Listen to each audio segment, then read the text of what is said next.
Hello everyone, this is Arabul Rahman and you are watching the TWS Academy. সকলকে স্বাগত general awareness এবং GK এর আরও একটি নতুন পর্বে এবং নতুন একটি ক্লাসে। প্রতিদিনের মতো আজও দুর্দান্ত একটি ক্লাস হবে। প্রতিদিন সকাল 8টায় আমি তোমাদের এই ক্লাসটি নিয়ে থাকি, তো অবশ্যই সকলে এই সময়ে যুক্ত হয়ে যাবে। আজকের ক্লাসে কিন্তু বিভিন্ন প্রতিযোগিতামূলক পরীক্ষার থেকে গুরুত্বপূর্ণ প্রশ্ন, প্রিভিয়াস ইয়ারের প্রশ্ন নিয়ে আলোচনা হবে। তার সঙ্গে আমাদের TWS একাডেমি অ্যাপে তোমরা যদি যুক্ত না হয়ে থাকো অবশ্যই যুক্ত হয়ে যাবে। সেখানে কিন্তু তোমরা বিভিন্ন এরকম ফ্যাসিলিটি পাবে, পেইড কোর্সেস, পেইড টেস্ট, ই বুক, ফ্রি ক্লাস, ফ্রি টেস্ট ইত্যাদি কিন্তু সমস্ত কিছু সেখানে তোমরা নিতে পারবে এবং সেখান থেকে কিন্তু তোমরা সেগুলোকে উপভোগ করতে পারবে। তার সঙ্গে আমাদের দ্য ওয়ে অফ সলিউশন চ্যানেলে যদি যুক্ত না হয়ে থাকো আমাদের টেলিগ্রাম চ্যানেলে অবশ্যই কিন্তু যুক্ত হয়ে যাবে সকলে। আজকের ক্লাসের আমরা প্রথম প্রশ্নে আসবো। তার আগে বলে রাখি, যারা ক্লাসটি দেখছো একটু বন্ধুদের কাছে শেয়ার করে দেবে, কারণ দুর্দান্ত একটি ক্লাস হবে। সকলে ফোনটা নাও, একটু শেয়ার বাটনে ক্লিক করো এবং একটু শেয়ার করে দাও। ওকে, তো দেখো প্রথম প্রশ্ন কি বলা হচ্ছে, এ ফেয়ারওয়েল টু আর্মস বইটির লেখককে। দারুণ একটি বই, দারুণ একটি তোমার হচ্ছে প্রশ্ন। এই প্রশ্নটি কিন্তু মিসলেনিয়াসের পরীক্ষায় এসেছে, যে এ ফেয়ারওয়েল টু আর্মস সম্ভবত 2006-7 দিকের মিসলেনিয়াসের প্রশ্ন। এই বইটির লেখককে, সঠিক উত্তর হবে অপশন ডি, আর্নেস্ট হেমিংওয়ে। ইনি হচ্ছেন এই বইটির লেখক। পরবর্তী প্রশ্ন, ভারতীয় সংবিধানে কোন অংশে কেন্দ্রীয় শাসন ব্যবস্থা বর্ণিত হয়েছে? তো এই প্রশ্নটি সকলে উত্তর করো। ভারতীয় যে সংবিধান, সেই ভারতীয় সংবিধানের বিভিন্ন পার্টে বিভিন্ন অংশ নিয়ে কিন্তু আলোচনা করা হয়েছে। তো এই ভারতীয় সংবিধানের পঞ্চম পার্ট যেটা, সেই পার্ট 5-এর মধ্যে কি নিয়ে আলোচনা করা হয়েছে? কেন্দ্রীয় শাসন ব্যবস্থা নিয়ে আলোচনা করা হয়েছে। সেখানে কেন্দ্রীয় শাসন ব্যবস্থার মধ্যে কি কি আসে?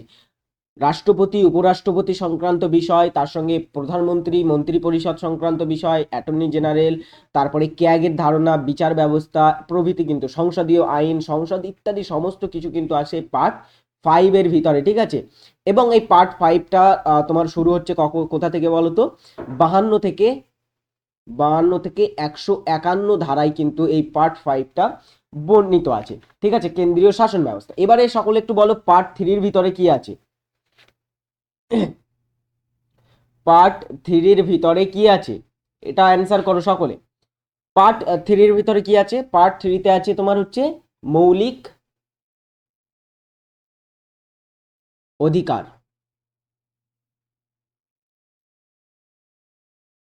পার্ট 3-তে আছে। পার্ট 1-এ যেটা আছে, পার্ট 1-এ বিভিন্ন কিন্তু পুনর্গঠন, অঙ্গরাজ্য সংক্রান্ত বিষয়বস্তু। তার সঙ্গে পার্ট 2-এর ভিতরে আছে কি? নাগরিকত্ব। পার্ট যদি 4-এর কথা বলা হয়, পার্ট 4-এর ভিতরে কি আছে? পার্ট 4-এ আছে তোমার দুইটো বিষয়। একটা হচ্ছে কি? একটা হচ্ছে ডিপিএসপি, রাষ্ট্র পরিচালনার নির্দেশাত্মক নীতিসমূহ, এবং তার সঙ্গে একটি আছে যেটা হচ্ছে মৌলিক কর্তব্য।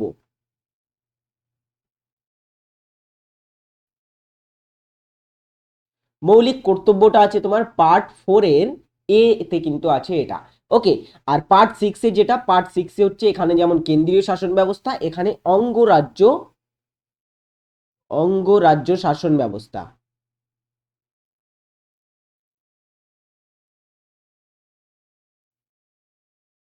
আশা করি তোমরা বুঝতে পারলে। তো এই হচ্ছে কিন্তু বিভিন্ন পার্ট, সংবিধানের বিভিন্ন পার্টে কোথায় কি বর্ণিত আছে, এগুলো আমাদের জেনে রাখা অবশ্যই প্রয়োজনীয়। নেক্সট প্রশ্নে, কোন গ্রিক রাজা দ্বিভাষিক মুদ্রার প্রচলন করেছিলেন? কোন গ্রিক শাসক, কোন ইন্দো গ্রিক শাসকরা তোমরা নিশ্চয়ই নাম শুনেছো।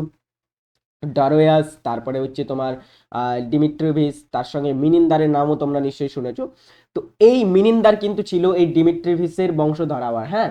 তো এই দ্বিভাষিক মুদ্রার যিনি প্রচলন করেছিলেন তিনি কে?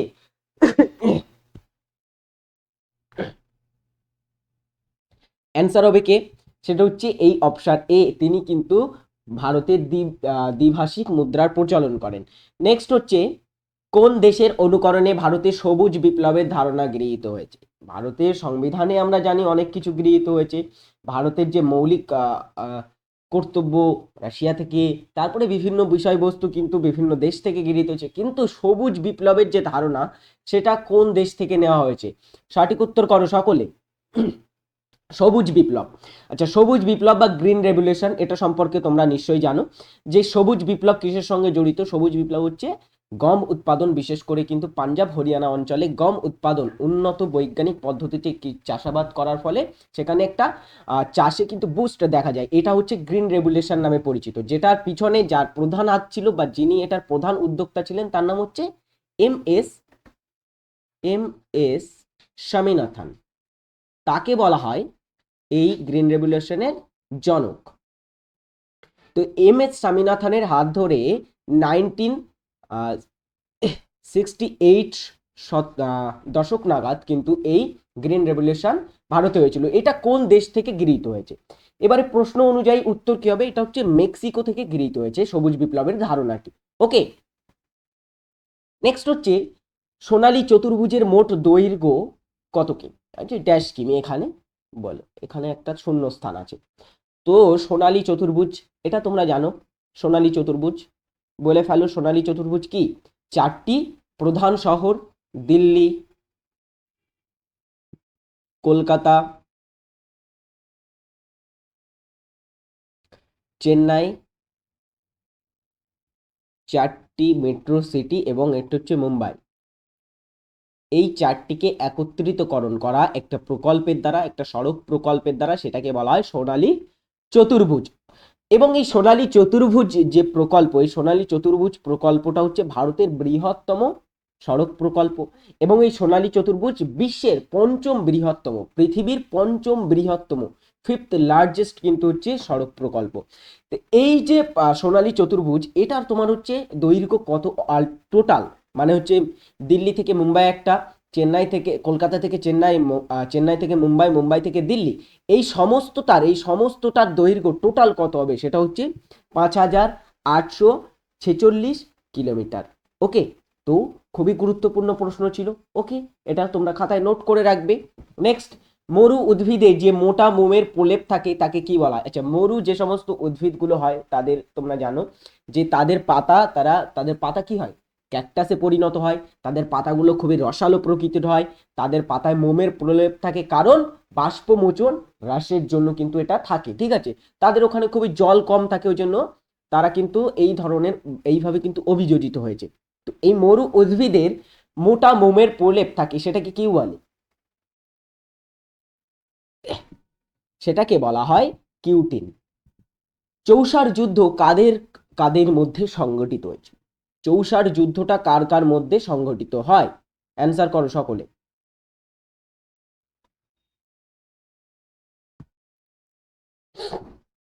দেখো, চৌসার যুদ্ধটা কার কার মধ্যে হয়েছিল বলো?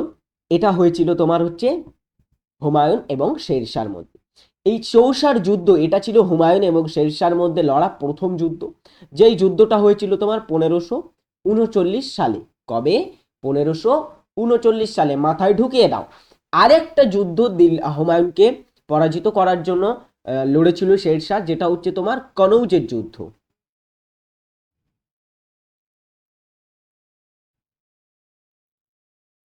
যেই যুদ্ধটা কিন্তু কবে হয়েছিল? ঠিক তার পরের বছর 1540 সালে কনৌজের যুদ্ধ হয়। যেই যুদ্ধে কিন্তু এই দুটি যুদ্ধেই তোমার হচ্ছে হুমায়ুন পরাজিত হয় এবং তাকে দিল্লি থেকে, তার শাসন থেকে সরিয়ে শেরশাহ সুরি বংশের প্রতিষ্ঠা করে। শেরশাহ বা তার নাম ছিল ফরিদ খাঁ। ফরিদ খাঁ সেখানে একটা সুরি বংশের প্রতিষ্ঠা করে এবং তারপরে তিনি 1545 সাল পর্যন্ত সেখানে কিন্তু শাসন করেছিল। 1540 থেকে 45 ছিল তার শাসনকাল। তারপরে তিনি সেই বারুদের স্তূপে বিস্ফোরণ ঘটে তার মৃত্যু হয়েছিল। তো তার আবার সেই যেই সমাধি, সেটা বিহারের সাসারামে কিন্তু অবস্থিত। ঠিক আছে, এখান থেকে প্রশ্ন আসে ইত্যাদি। তো এটা বলে রাখলাম, সকলে কিন্তু উত্তর করবে। পরবর্তী প্রশ্ন, জওহরলাল নেহেরু গণপরিষদে অবজেক্টিভ রেজুলেশন, উদ্দেশ্যমূলক সংক্রান্ত প্রস্তাবটি কবে উত্থাপন করেছিলেন?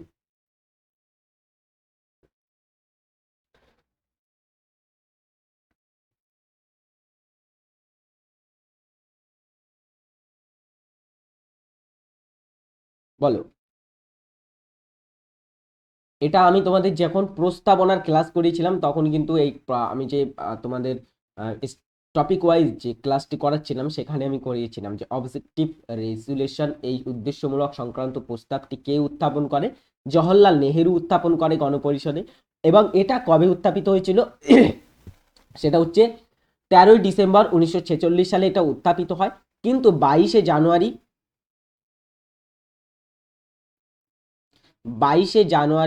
1947-এ এটা গৃহীত হয়।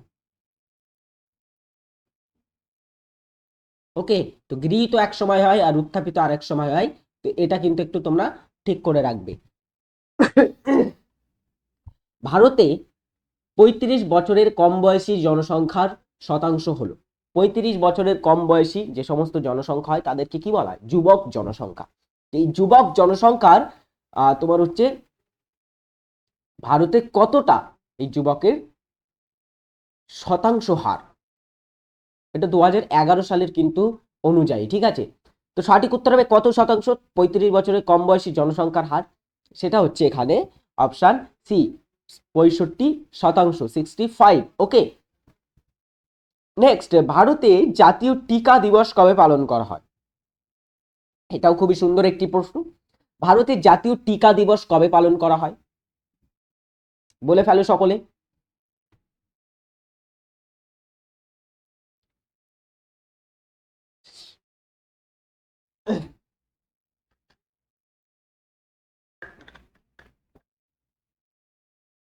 ভারতে জাতীয় টিকা দিবস পালিত হয় সেটা হচ্ছে 16ই মার্চ।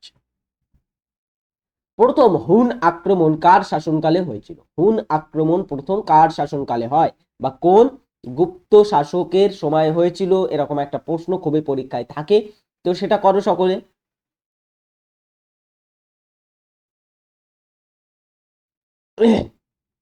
দেখো, একজন শাসক যিনি হুন আক্রমণ তোমার হচ্ছে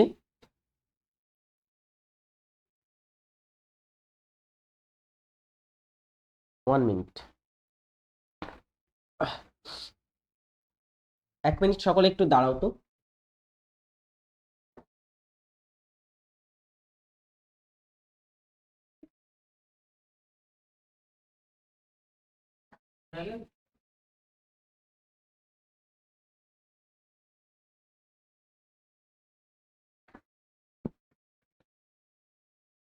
আচ্ছা, প্রথম হুন আক্রমণ কার সময় হয়েছিল? সঠিক উত্তর হবে কখন বলো তো? এটা সঠিক উত্তর হবে স্কন্দগুপ্ত, তাকে বলা হয়ে থাকে। তিনি কিন্তু হুনদের পরাজিত করেছিলেন, ওই কারণে কিন্তু তাকে বলা হয় তিনি হুনদের কিন্তু বিতাড়িত করেছিল, হুন আক্রমণ থেকে ভারতকে তিনি বিরত রেখেছিলেন, ঠিক আছে। তো সঠিক উত্তর এখানে আমরা কি নেব বলো তো? সঠিক উত্তর হবে কি? তো সঠিক উত্তর হচ্ছে এখানে অপশন এ। ওকে, নেক্সট দেখো,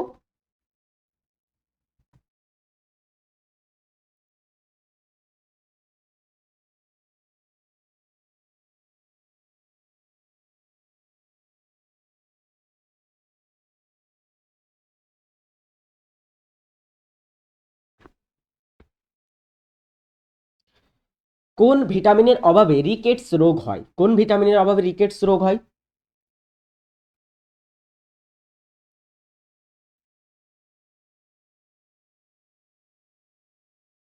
অ্যান্সার হবে কোন ভিটামিনের অভাবে, সেটা হচ্ছে অপশন সি, ভিটামিন ডি এর অভাবে রিকেটস রোগ হয়। ভিটামিন ডি বা ক্যালসিফেরল হচ্ছে রাসায়নিক নাম। পরের প্রশ্ন, ইংরেজরা কত সালে বোম্বেকে পর্তুগিজদের থেকে ছিনিয়ে নিয়েছিল? তো ইংরেজরা বোম্বেকে পর্তুগিজদের থেকে কবে ছিনিয়ে নেয়?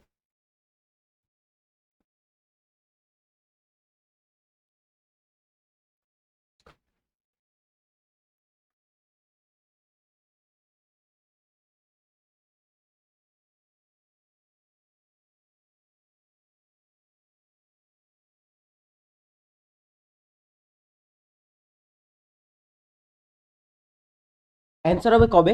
1662 খ্রিস্টাব্দে পর্তুগিজদের কাছ থেকে ইংরেজরা বোম্বেকে ছিনিয়ে নিয়েছিল। কোন পাহাড়ের দক্ষিণাংশে কার্শিয়াং শহর অবস্থিত? তো পরের প্রশ্ন কি হচ্ছে, কোন পাহাড়ের দক্ষিণাংশে কার্শিয়াং শহর? কার্শিয়াং শহর দার্জিলিং এ অবস্থিত, উত্তরবঙ্গে অবস্থিত। তো এই কার্শিয়াং শহরটি কোন পাহাড়ের বা কোন শৃঙ্গের দক্ষিণ অংশে অবস্থিত? তো অ্যান্সার হবে কি? সঠিক উত্তর হবে কি? এটা হচ্ছে টাইগার হিল। টাইগার হিলের কিন্তু ঠিক টাইগার হিল যে শৃঙ্গটি তার কিন্তু তোমার হচ্ছে দক্ষিণে অবস্থিত।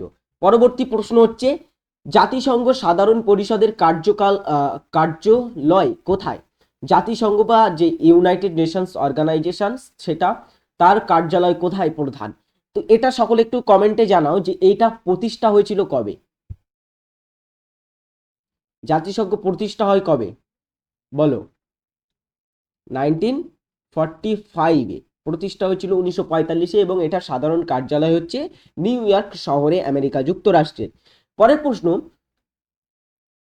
ভারতে ভারতে প্রথম কোথায় বিপ্লবী আন্দোলন দেখা দিয়েছিল? ভারতে কোথায় প্রথম বিপ্লবী আন্দোলন হয়েছিল? বাংলা, পাঞ্জাব, মহারাষ্ট্র, রাজস্থান।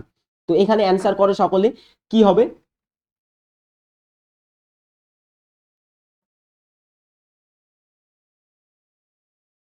ভারতে প্রথম কোথায় বিপ্লবী আন্দোলন দেখা গেছিল, সেটা সঠিক উত্তর হবে, অনেকে এখানে বাংলা অ্যান্সার করবে। তো দেখো, বাংলায় কিন্তু নয়, আমরা একজনের নাম জানি যার নাম হচ্ছে বাসুদেব বাসুদেব বলবন্ত ফাদকে। তাকে কি বলা হয়? ফাদকে কি বলা হয়? ভারতীয় ভারতীয় বিপ্লববাদের জনক।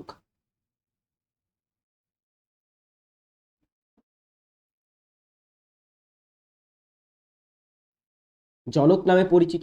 তো এই বাসুদেব বলবন্ত ফাদকে, তার নেতৃত্বেই আঠেরোশো আঠেরোশো উনআশি সালে 1879 সালে প্রথম কিন্তু বিপ্লবী সেনাদল বা বিপ্লবী কিন্তু সংগঠন গড়া হয়েছিল, এবং তাদের এই দ্বারাই কিন্তু প্রথম ভারতে বিপ্লবী আন্দোলন দেখা গেছিল। এবং তিনি নট বাংলার কিন্তু নয়, তিনি ছিলেন মহারাষ্ট্রের বাসিন্দা। তো মহারাষ্ট্রে প্রথম দেখা গেছিল এই বিপ্লবী আন্দোলন। ওকে, নিচের কোনটি পাদদেশীয় হিমবাহের উদাহরণ? পাদদেশীয় হিমবাহ, হিমবাহ বিভিন্ন প্রকৃতির হয়ে থাকে, তোমার হচ্ছে মহাদেশীয় হিমবাহ, পার্বত্য হিমবাহ, পাদদেশীয় হিমবাহ ইত্যাদি হয়ে থাকে। তো এই যে তোমার হচ্ছে বৃহত্তম হিমবাহ, আমরা জানি পৃথিবীর সবচেয়ে বৃহত্তম বা দীর্ঘতম যে হিমবাহ, সেটা হচ্ছে কি ল্যাম্বার্ট হিমবাহ। ল্যাম্বার্ট হচ্ছে কি বৃহত্তম বা দীর্ঘতম হচ্ছে তোমার মহাদেশীয় হিমবাহ।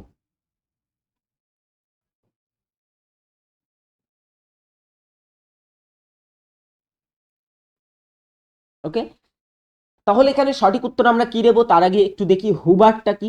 হুবার্ট সম্পর্কে আরেকটা জিনিস জেনে রাখো, এটা হচ্ছে বৃহত্তম বৃহত্তম পার্বত্য হিমবাহ।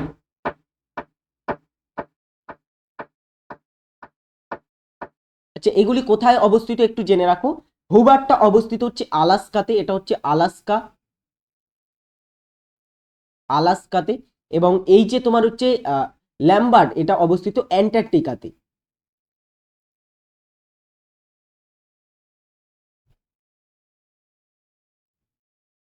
ওকে, তো এখানে অ্যান্সার কি হবে দেখো, পৃথিবীর বৃহত্তম পাদদেশীয় হিমবাহ সেটা হচ্ছে মালাস্পিনা, যেটাও অবস্থিত কিন্তু আলাস্কাতে। কোথায় অবস্থিত? এটা আলাস্কা। এবং কোয়ারেকটা এটাও মনে রাখো, এটাও অবস্থিত হচ্ছে তোমার গ্রিনল্যান্ডে।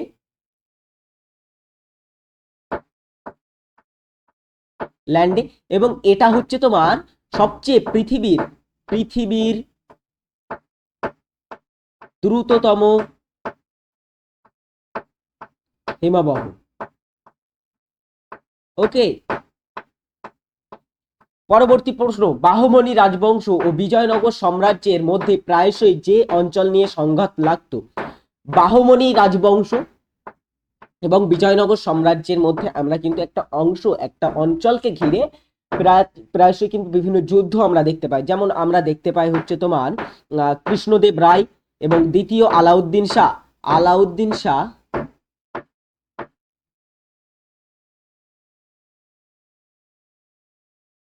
দ্বিতীয়, এবং তোমার তার সঙ্গে আমরা কৃষ্ণদেব রায়, দ্বিতীয় কৃষ্ণদেব রায়, সঙ্গম বংশের শাসক।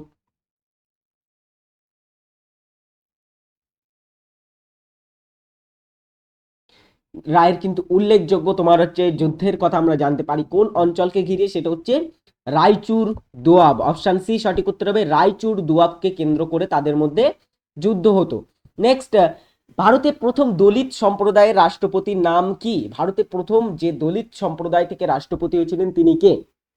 তো রাষ্ট্রপতি, ভারতে বিভিন্ন রাষ্ট্রপতি কিন্তু বিভিন্ন এরকম আমরা উত্তর করতে পারি যে বাঙালি রাষ্ট্রপতি কে প্রথম ছিল, এরকম প্রশ্ন আসতে পারে। তার সঙ্গে আসতে পারে প্রথম উপরাষ্ট্রপতি যিনি রাষ্ট্রপতি হন, তারপরে এরকম হতে পারে যে প্রথম মুসলিম রাষ্ট্রপতি কে ছিল, ইত্যাদি। ঠিক আছে, তো দেখো প্রথম থেকে আমরা একটু জিনিসগুলো দেখি। প্রথম রাষ্ট্রপতিকে, প্রথম রাষ্ট্রপতি হচ্ছে কে ভারতের? রাজেন্দ্র প্রসাদ।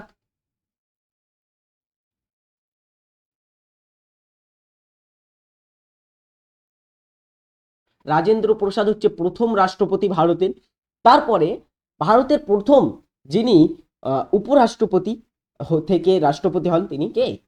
সর্বপল্লী রাধাকৃষ্ণন। তারপরে যিনি উপরাষ্ট্রপতি ছিলেন, প্রথম উপরাষ্ট্রপতি সর্বপল্লী রাধাকৃষ্ণন নিজেই। প্রথম মুসলিম যিনি রাষ্ট্রপতি ছিলেন, মুসলিম কে ছিলেন?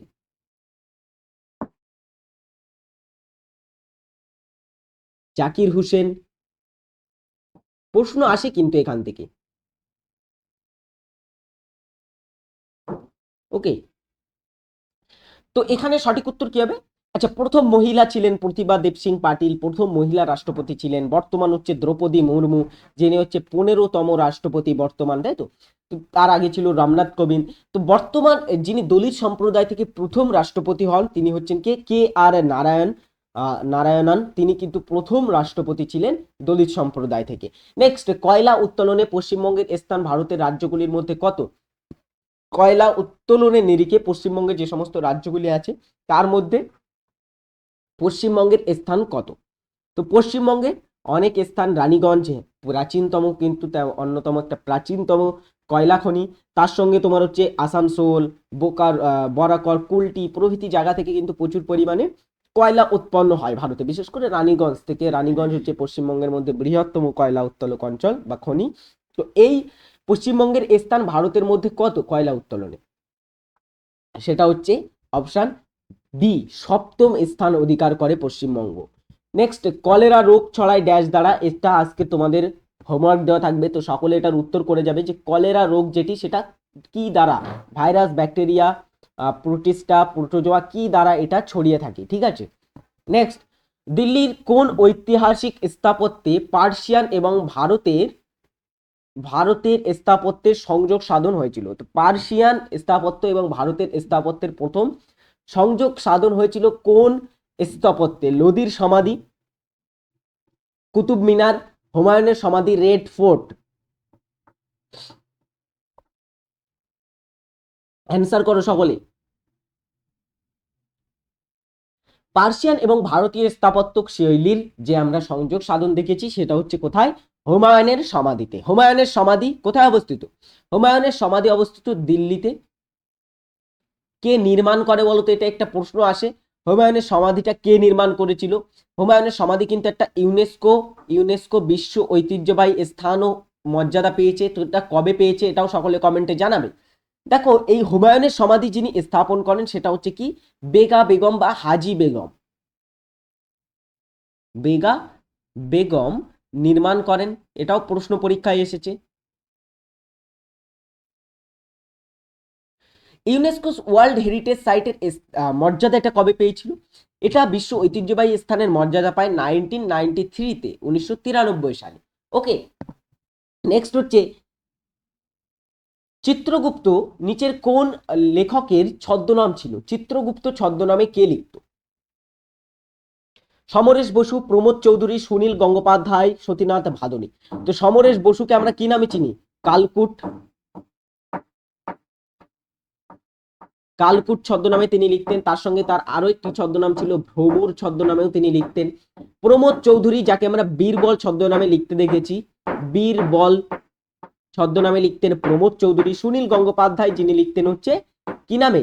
নীল লোহিত।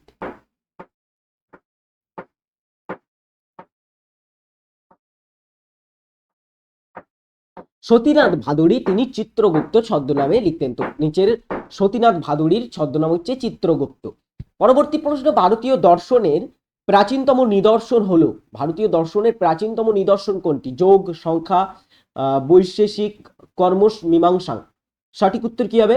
ভারতীয় দর্শনের প্রাচীনতম নিদর্শন হচ্ছে সংখ্যা, অপশন বি সঠিক উত্তর হবে। পরবর্তী, একটি তারার রং তার ড্যাশ নির্দেশ করে। একটি তারার রং তার কি নির্দেশ করে? ওজন, আকার, দূরত্ব, তাপমাত্রা। তো একটি তারার রং উজ্জ্বল, তারপরে হচ্ছে কম উজ্জ্বল, এরকম প্রকৃতির হয়। একটা তারা লাল প্রকৃতির হয়, কিছু কিছু কিন্তু উজ্জ্বল সাদা প্রকৃতির হয়।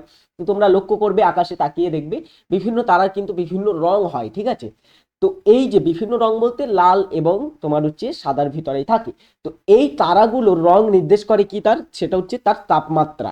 পরবর্তী প্রশ্ন, ব্রিটিশ শাসিত ভারত থেকে বর্মাকে কোন সালে বিচ্ছিন্ন করা হয়েছে? বর্মা প্রদেশ, এটা হচ্ছে তোমার ভারতীয়, কিন্তু ভারতের একটি অংশ ছিল, ঠিক আছে। পরবর্তীতে এটাকে তোমার হচ্ছে বিচ্ছিন্ন করে দেওয়া হয় এবং বর্তমানে এটা হচ্ছে, বর্তমানে কি, বর্তমানে এটার নাম হচ্ছে মায়ানমার।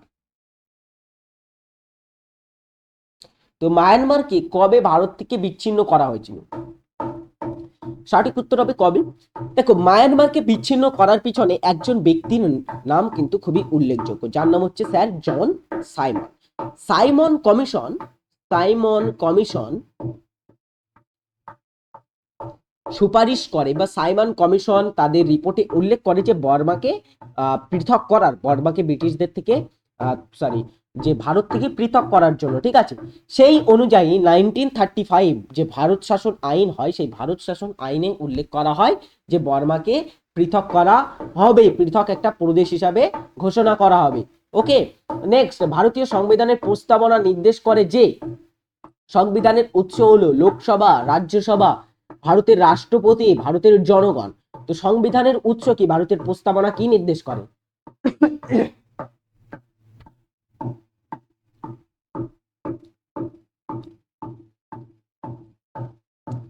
অ্যান্সার হবে ভারতের জনগণ। সোনার সাথে তামা মিশ্রিত হয় কেন? সহজ প্রশ্ন, সোনার সাথে তামা কেন মিশ্রিত হয়? দেখো, সোনার সাথে তামা কেন মিশ্রণ করা হয়, বলে ফেলো। সোনার যদি কোনো একটা গহনা বা সোনার যে জিনিসগুলো তৈরি করা হয়, তাতে কিন্তু ব্যবহার করা হয়ে থাকে কিছু খাদ হিসাবে তামা মিশ্রণ করা হয়। কেন মিশ্রণ করা হয়? কারণ সোনা হচ্ছে যে নমনীয় ধাতু, সোনা হচ্ছে একটি নমনীয় ধাতু, তার সঙ্গে তোমার কিন্তু তামা মিশ্রণ করতে হবে। তো সঠিক উত্তর হবে সোনাকে শক্ত করতে এটা কিন্তু মিশ্রণ করা হয়। নেক্সট, লুনি নদী কোথায় পতিত হয়েছে? লুনি নদী, এটা হচ্ছে কি বলতো, এটা হচ্ছে লুনি নদী হচ্ছে ভারতের একটি তোমার অন্তবাহিনী নদী।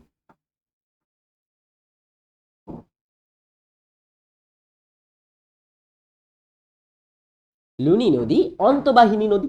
তো এই লুনি নদীটি উৎপত্তি লাভ করেছে কোথায়? লুনি নদী উৎপত্তি লাভ করেছে আনা সাগরে বা আরাবল্লী পর্বতের কাছ থেকে কিন্তু এটা উৎপত্তি লাভ করেছে।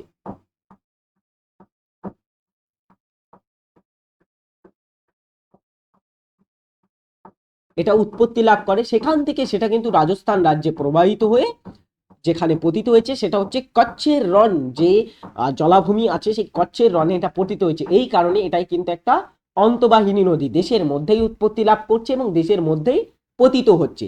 পরবর্তী প্রশ্ন, বরদৈল সত্যাগ্রহের নেতা কে ছিলেন? দ্রুত অ্যান্সার করো। বরদৈল সত্যাগ্রহ, বরদৈল সত্যাগ্রহ কোথায় হয়েছিল এবং কবে হয়েছিল? এটাও প্রশ্ন থাকে। এটার স্থান ছিল কোথায়? স্থান হচ্ছে গুজরাটে, গুজরাট রাজ্যে। এবং এটা কবে হয়েছিল? 1928 সালে বরদৈ সত্যাগ্রহ হয়েছিল এবং কার নেতৃত্বে? সেটা হচ্ছে সর্দার বল্লভভাই প্যাটেলের নেতৃত্বে। পরের প্রশ্ন, দ্য গাইড বইয়ের লেখক ছিলেন কে? দ্য গাইড বইটির লেখক কে?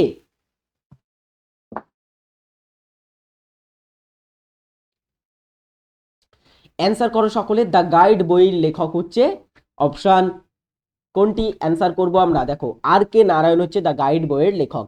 তো এই ছিল আজকের কিছু প্রশ্ন সুন্দর প্রশ্ন নিয়ে আলোচনা করলাম। আশা করি তোমাদের ক্লাসটি খুবই ভালো লাগলো।